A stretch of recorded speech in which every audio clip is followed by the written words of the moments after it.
Yang buruk diikut jangan, yang baik jadikan pedoman. Karya agung, karya sanjungan, ikutan watan sepanjang zaman. Assalamualaikum warahmatullahi wabarakatuh. Selamat pagi dan salam sejahtera.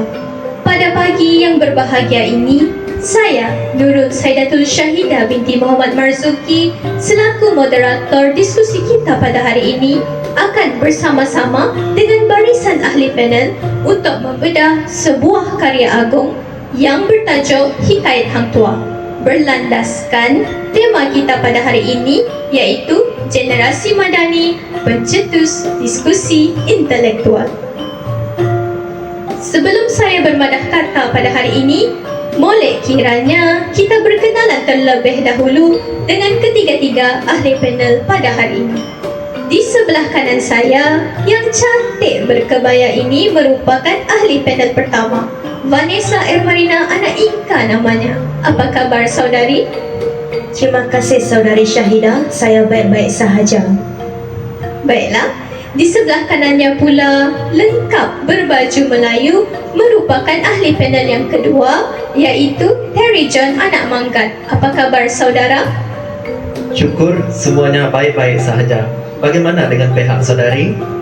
Terima kasih, Alhamdulillah saya sihat walafiat dan saya sangat bersemangat untuk meneruskan diskusi kita pada pagi ini. Akhir sekali, yang ayu bersanggul lintang pula merupakan ahli panel ketiga kita pada hari ini, iaitu Veronica anak Jenari. Saudari pula, apa khabar? Saya berada dalam keadaan yang sehat. Terima kasih atas pertanyaannya saudari. Pada hari ini, kami akan berbicara tentang Hikayat Hang Tuah bab 19. Sebelum tirai diskusi dibuka, izinkan saya menceritakan tentang asal-usul Hikayat Hang Tuah ini terlebih dahulu. Tahukah kalian, Hikayat Hang Tuah merupakan hikayat epik kepahlawanan yang berentasi sepanjang zaman.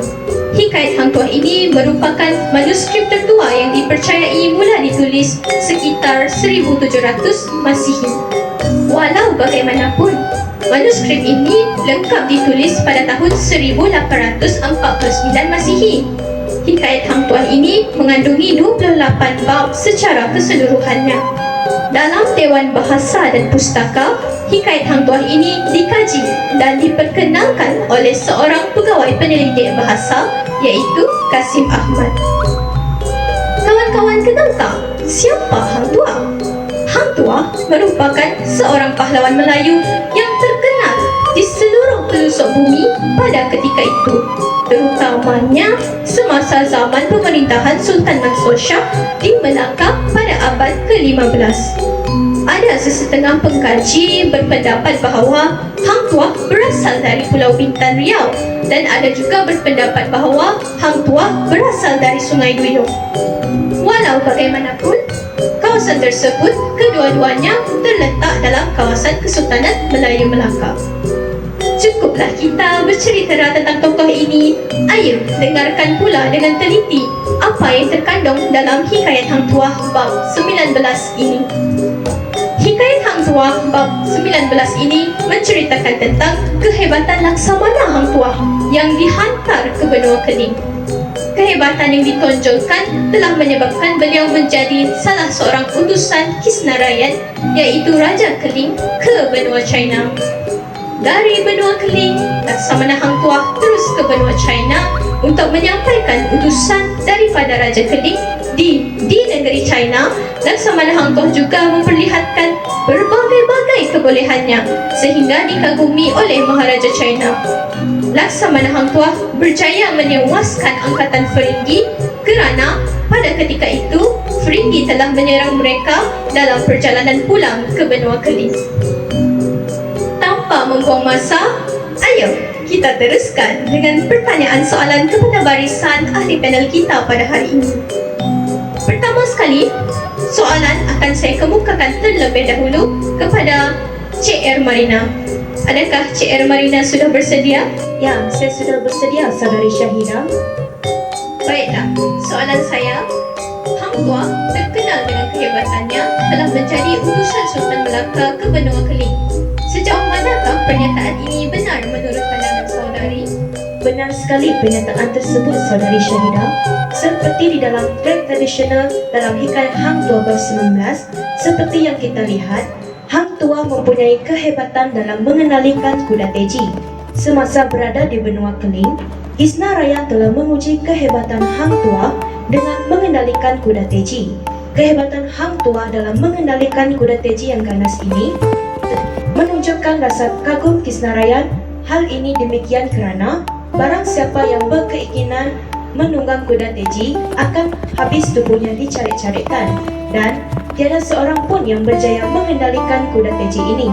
Akan tetapi, Hang Tuah telah berjaya mengendalikan kuda teji ini kerana keberanian dan kerenahan hati Hang Tuah dalam belajar teknik mengendalikan kuda. Pendek kata, kehebatan, kebijaksanaan dan keberanian Hang Tuah menjadikannya sebagai utusan yang paling sesuai. Bak kata pepatah, harimau mati meninggalkan belang, manusia mati meninggalkan nama. Itu saja pendapat daripada saya. Terima kasih Cik Ermarina atas pendapat yang sangat menarik sebentar tadi. Apa yang dapat saya simpulkan di sini ialah keberanian Hang Tuah ini telah menjadikan Hang Tuah seorang tokoh yang dimuliakan dan disanjungi, seterusnya menjadi orang kepercayaan raja-raja dan sultan. Keberanian Hang Tuah ini juga berakar umbi daripada kerendahan hati dan keyakinan yang dimiliki, menjadikan beliau tokoh yang telah menaikkan martabat orang Melayu. Dan pernyataan ini akan bersambung dengan soalan yang akan saya kemukakan kepada Cik Veronica. Adakah Cik Veronica sudah bersedia? Ya, saudari, saya sudah bersedia. Seperti yang diperkatakan tadi, kehebatan Hang Tuah telah menaikkan martabat orang Melayu. Sejauh manakah anda bersetuju dengan pernyataan ini? Ya, memang tidak dapat disayangkan lagi. Sudah terang lagi bersulung, tokoh wira Melayu ini tiada tandingannya. Antaranya pernah mengendalikan kuda teji yang ganas, di mana tiada seorang pun yang selamat menunggangnya. Hanya Hang Tuah seorang yang dapat mengendalikan kuda teji yang ganas. Tingginya 6 hasta, perman hijau seperti sayap kumbang, dan gayanya seperti tidak berjejak di bumi. Akan tetapi, bagi wira ini iaitu Hang Tuah, pekerjaan ini sangat mudah dikendalikannya. Hang Tuah juga berjaya menaikkan martabat orang Melayu apabila berjaya melihat muka Maharaja China yang berada dalam mukul naga. Hal ini demikian kerana sebelum ini, barang siapa yang cuba memandang muka Maharaja China akan dipenggal kepala. Namun, dengan kebijaksanaan Hang Tuah semasa makan sayur kangkung yang tidak dipotong di depan Maharaja China, secara tidak langsung telah berjaya melihat muka Maharaja China di dalam mukul naga tersebut. Ini telah menunjukkan bahawa kebijaksanaan Hang Tuah dalam memikirkan taktik, dan dalam peristiwa ini Hang Tuah terselamat kerana Maharaja China kagum dengan kebijaksanaannya. Bukan setakat itu sahaja. Semasa berada di benua Keling atas urusan menjalin hubungan diplomatik dengan kerajaan benua Keling, sekali lagi tokoh ini telah menjulang nama apabila fasih dalam berbahasa Wijaya Nagara, sehingga dapat berkomunikasi dengan baik di hadapan Menteri Benua Keling dan Kisnarayan, di mana akhirnya menteri tersebut sangat kagum akan kebolehan Hang Tuah dalam berbahasa Wijaya Nagara. Sekian sahaja pendapat daripada saya. Terima kasih Cik Veronica atas pendapat yang telah dikemukakan sebentar tadi. Bukan calang-calang orangnya, Hang Tuah ini sememangnya ayam tambatan raja. Kehebatan dan kehandalan yang dimiliki oleh Hang Tuah ini seharusnya ada dalam diri generasi Madani pada masa kini yang terdedah dengan pelbagai rintangan dan cabaran dalam membentuk kepribadian yang baik dan mulia. Baiklah, kita akan teruskan pula dengan soalan yang seterusnya. Dan soalan ini akan saya kemukakan kepada Cik Ermarina. Dalam hikayat Hang Tuah bab 19, Hang Tuah telah berjaya mengendalikan kuda teji. Pada pendapat saudari, mengapakah kemampuan mengendalikan kuda teji ini merupakan tindakan terpuji di mata Kisnarayan? Terima kasih Saudari Syahidah. Kisnarayan umpama hanya mutu yang mengenal manikam. Begitulah dengan Kisnarayan yang celik menilai Hang Tuah, yakni seorang wira yang merendah diri, meskipun pahlawan berani dan perkasa. Kehandalan Hang Tua dalam mengendalikan kuda teji yang ganas ini tidak menerbitkan rasa gentar dalam diri Hang Tua. Sebelum kaki pantas melangkah, sebelum beraksi dengan lincah, Hang Tua memegang tali cemeti. Hang Tua menunduk bertanya kepada yang pakar, yakni si pengembala kuda. Pertanyaan Hang Tua bukan hendak mengalahkan sang kuda, tetapi cara menjinakkan kuda yang ganas itu. Kerendahan hati perwira yang berani ini telah meletakkan Hang Tua likat beraksi mengendalikan kuda teji yang ganas. Hang Tua berjaya menunggang kuda teji tersebut dan beliau dikagumi Kisnarayan. Hal ini kerana kehebatan dan keberanian Hang Tua tersebut. Sikap terpuji Hang Tua ini umpama ular menyusul akar tak akan hilang bisanya. Buktinya, wira perkasa ini menjadi kebanggaan dan keagungan bangsa. Itu saja daripada saya. Terima kasih Terima kasih Cik Marina atas pendapat yang telah dikemukakan sebentar tadi. Hang Tua ibarat membujur lalu melintang patah ketika diminta mengendalikan kuda teji.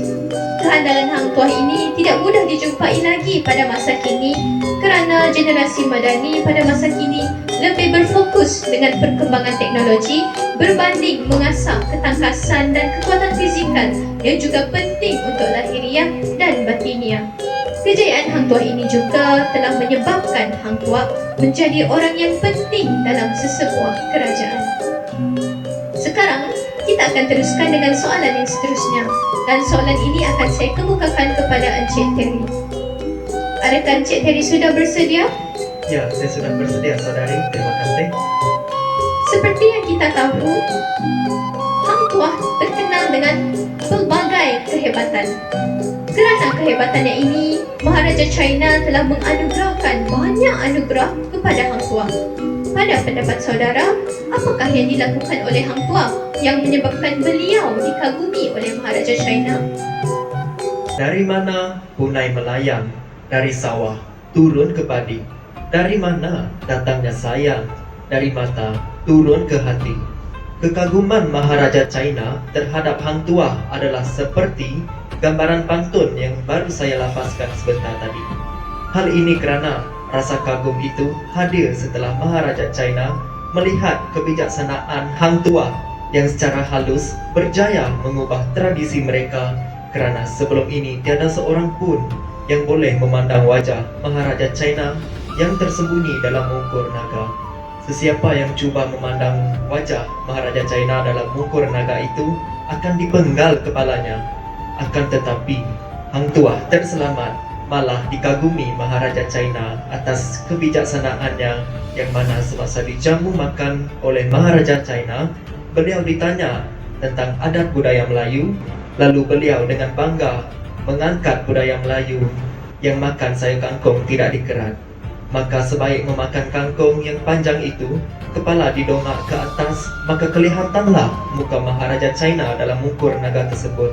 Meskipun amarah cuba menguasai, namun taktik Hang Tua mengatasi ego Maharaja China, maka Hang Tua terselamat dan diberi anugerah. Jelas di sini Hang Tua bukan manusia biasa, tetapi beliau adalah wira Melayu yang bijaksana. Sekian saja daripada pendapat saya. Terima kasih. Terima kasih Encik Terry atas pendapat yang telah dikemukakan sebentar tadi. Kebijaksanaan tokoh wira agong ini tiada tolak bandingnya. Kemahiran berfikir secara kritis dan kreatif ini jarang dijumpai dalam kalangan generasi pada masa kini. Kerana kebergantungan sepenuhnya kepada teknologi telah membangkitkan kemampuan otak seseorang untuk berfikir secara kritis. Kita teruskan lagi diskusi kita pada hari ini dengan soalan yang seterusnya. Dan soalan ini akan saya kemukakan kepada Cik Veronica. Adakah Cik Veronica sudah bersedia? Ya, saya sudah bersedia. Baiklah. Hang Tua menjadi tokoh wira Melayu yang terkemuka dan wajar dijadikan tauladan dalam kalangan masyarakat. Pada pendapat saudari, bagaimanakah cara untuk menerapkan jati diri Hang Tua dalam kalangan generasi madani kini? Seperti yang kita semua sedia maklum, generasi madani kini banyak berhadapan dengan pelbagai cabaran, sehingga nilai murni semakin terhakis. Oleh itu, kepribadian watak Hang Tua amat penting untuk diteladani. Salah satunya adalah bijaksana. Kebijaksanaan Hang Tuah terselah apabila beliau dapat memandang wajah Maharaja China yang tiada siapa pun dapat memandangnya sebelum ini. Kebijaksanaannya dalam memikirkan taktik dengan memakan sayur kangkung yang tidak dipotong memudahkan beliau melihat wajah Maharaja China. Tidak hanya itu, Hang Tuah juga telah menunjukkan bahawa dia mempunyai ilmu pengetahuan yang tinggi. Ini dapat dilihat apabila sesebuah urusan diplomatik antara kedua kerajaan dapat dijalinkan dengan mudah apabila Hang Tuah fasih dalam berbahasa bijaya negara yang juga menyebabkan Kisna Raya dan Menteri Benua Keling kagum dengan Hang Tuah kerana tiada siapa yang mampu menguasai bahasa itu dengan baik, termasuk menteri-menteri dalam kerajaan Benua Keling itu sendiri. Bab kata pepatah, jauh perjalanan, luas pemandangan. Kepribadiannya yang seterusnya yang juga dapat dijadikan teladan dalam generasi Banadi adalah seorang yang berani. Seperti yang semua sedia maklum tadi, Hang Tuah merupakan tokoh yang sangat berani apabila telah menunjukkan keberaniannya dengan menyahut cabaran untuk menunggang kuda teji yang sangat ganas dan tiada sesiapa pun dapat menunggangnya sebelum ini.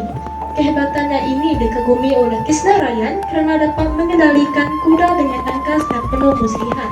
Begitulah kiranya pandangan dari saya. Terima kasih Cik Veronica atas pendapat yang telah diutarakan sebentar tadi. Seperti yang Cik Veronica kata, sifat kebijaksanaan, berilmu, pengetahuan dan keberanian seharusnya diterapkan dalam diri generasi Madani pada masa kini. Oleh itu, kita sewajarnya mengambil ibrah atau iktibar serta menerapkan kepribadian tersebut bagi melahirkan masyarakat yang berkepribadian unik, disegani dan berkualiti. Diskusi kita pada hari ini akan diteruskan dengan soalan yang terakhir yang akan saya ajukan kepada Encik Terry.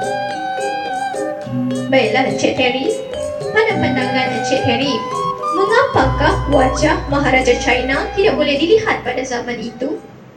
Baik, pada pandangan saya, wajah Maharaja China tidak boleh dilihat kerana pada zaman itu, pemerintah kerajaan China sangat tinggi dan suci kedudukannya.